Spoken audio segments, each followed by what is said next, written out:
It is such a wise decision to fortify your schools and your buildings to withstand strong driving winds of a hurricane or a tornado. No question about it. We were pretty sure that we had on our hands catastrophe that the state of Florida, in terms of a school system, really hadn't seen. It took out 6 of our schools completely. We have 20 schools. We ended up with that storm, that huge wind, damaging 40% of our schools initially. When you think of a catastrophic event like Hurricane Charley, what we're looking at behind us is the silver lining at the end of the day. Being able to rebuild bigger and stronger to withstand any future events. Charley was a fairly new school at the time of the storm, just a few years old, and was built to current code. Didn't sustain really serious damage, but it did sustain some, and windows certainly and doors. Well, the way that these shutters and the lightning system ended up here is through the assistance from a FEMA hazard mitigation grant.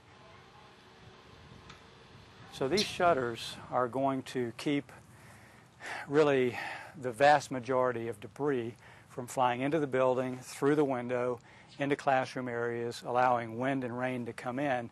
And of course, if you don't have your doors and your windows blowing out, then there's less opportunity for that pressure coming in to take your roof up and off. The lightning arrestor system, clearly that's helpful as we look at the number of storms that we have, the number of lightning storms we have in Florida, any given time of the year, but most certainly during the summer. Well, what we have behind us is the rebuilding of the historic Charlotte High School campus. So impact-resistant windows, the fastening of the roofing, the structure itself in its totality, much better able to adapt to withstand an event. And working with our partners at FEMA, a collaborative approach to rebuilding affords us to have a stronger campus at the end of the day. Charlotte County is definitely going to fare better from the same strength storm if it comes ashore again. They are built better today than they were before.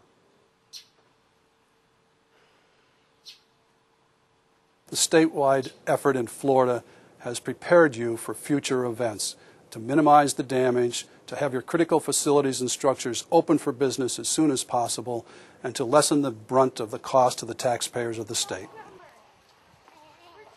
The sense of comfort is what we've been able to do through things like the FEMA grant to harden our schools, so we're prepared.